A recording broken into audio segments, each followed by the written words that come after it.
Hey, welcome to another episode of Plant and Plate. It is August and we're getting closer to the end of August, which means college football. It also means people getting together to watch the game and grilling.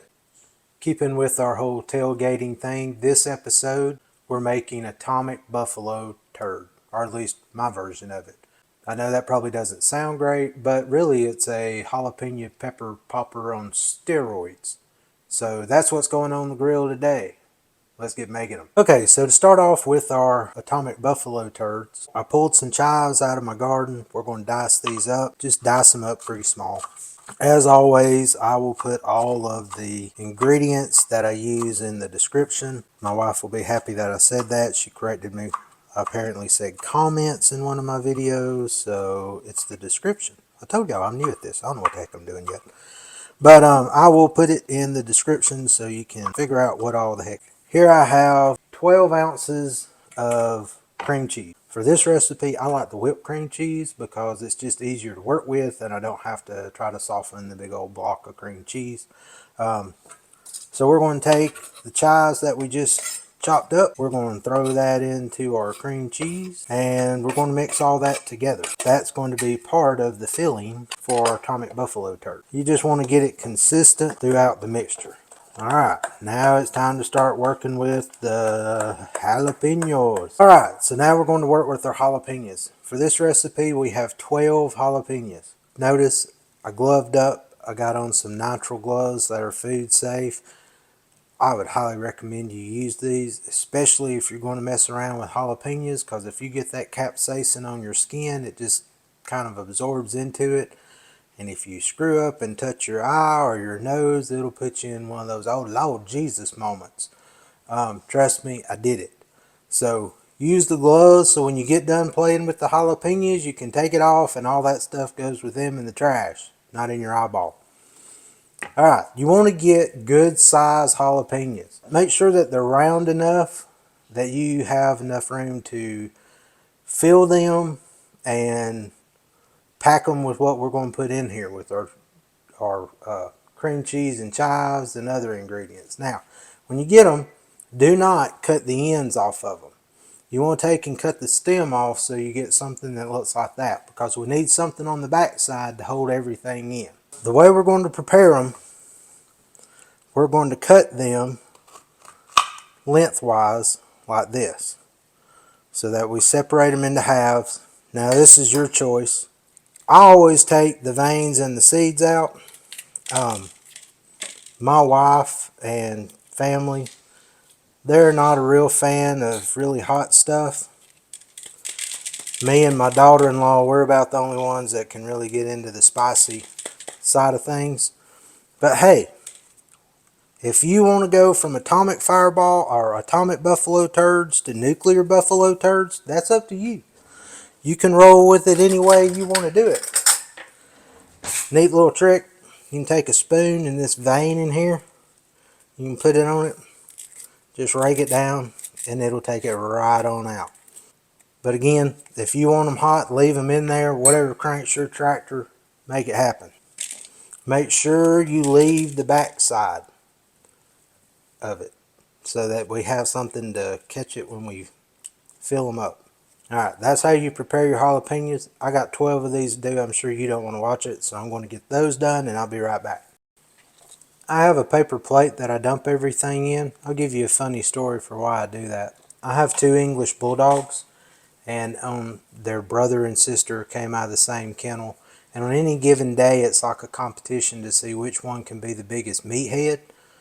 Most of the time, they're in here when I'm cooking, and one day a jalapeno seed popped out and hit the floor. And if anything hits the floor, it's like a competition on who can get to it first. Well, my male got to it first. Jalapeno seeds are spicy, and he looked like he was having some out-of-body experience when it happened, running around, his face on the floor, trying to, I guess, rub the heat off. So I use a plate, kind of keeps all the seeds. If you got a little one or a dog or something of that nature, probably a good idea to do. That way it kind of holds everything together and you don't have a little one sticking a seed in their mouth, because they will pop out everywhere if you're not really careful. Also, when you cut your jalapenos, Try to keep them together for which part goes with which is what I've done here. It just makes it easier when it comes time to put everything together. So, here's what you do after you get them sliced up. We're going to take our cream cheese and chive mixture that we put together earlier, take a spoon, and we're just going to fill that bad boy up. We're going to take a Lil Smoky cocktail weenie. Work that down in there. And then we're going to put the other half. Ooh, I got a little wild with my cream cheese. That's alright. And then we're going to take a strip of bacon. Now you don't want the real thick cut strips of bacon because it's going to wrap on top of itself. If you get the really thick cuts of bacon, it won't cook as well. Take your jalapeno popper. Try to work your bacon around it the best you can. Take a toothpick, stick it in the end, push it through to hold it all together. So you're left with something that looks like this. Now, again, I have 12 of these to do. I'm not going to make you watch it. But I'm going to put all them together and then show you the next steps. We'll be right back. All of the jalapenos are now stuffed. We got a cocktail weenie inside. We've got them all wrapped in bacon. Now we're going to hit them with some rub. I'm going to use Meathead's Deez nuts. It's a pecan rub. And I'm also going to use some honey hog barbecue from Meat Church. Just want to sprinkle it on that bacon. Kind of cover it all up. Get some rub on there. This is also one of my youngest favorite recipes. I have a video for meatballs, barbecue meatballs on the grill. That's also one of his favorites. So you can check both those out, see if you agree with him that it is the way to roll. We're going to get all these covered up, take them out to the grill, put them on the grill at 350. When we get out there and put them on the grill, we're going to put them on an elevated rack and put a drip pan under it just to catch some of the drippings and everything from the bacon so it doesn't drop into the fire and us have big flare-ups and burn the heck out of our bacon. We're going to finish this up. I'll meet you at the grill. Okay, we're at the grill with our Atomic Buffalo Turds. As I said, we're going to use a drip pan, put it under a raised grid just to catch the bacon drippings. Grill's at 350 degrees, and we're just going to set all of them up here on the rack. They're going to cook for about 45 minutes. After about 35 minutes or so, I'm going to check them to see if they need to be turned, just so we can brown all sides of the bacon. Now this becomes the good part of grilling, because after you get it on there, you can sit down and enjoy you a beverage of your choice. Mine today is Cahaba Blonde. So I'm going to enjoy my Cahaba Blonde. We're going to let the Atomic Buffalo Turds cook, and we'll be back.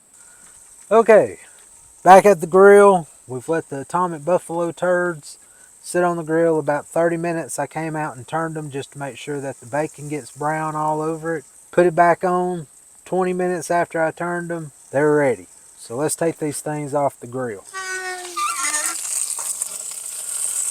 And that's what we're working with. Gooey brown deliciousness. Alright, I'm going to get these off the grill. We'll go inside. I'll plate one up and let you see what the inside looks like. I'll see you in a minute. So we got the buffalo turds off of the grill. This is what they look like. It's a great little snack food. You get a little heat from the jalapeno. The pecan rub and the honey hog gives you a little sweet finish to it. I hope you enjoyed watching the video. If you did, hit the like button for me. If you want to see more content, please hit the subscribe button. And if you make them, leave me a comment. Tell me how it turned out for you. Thanks for watching. Y'all have a good day.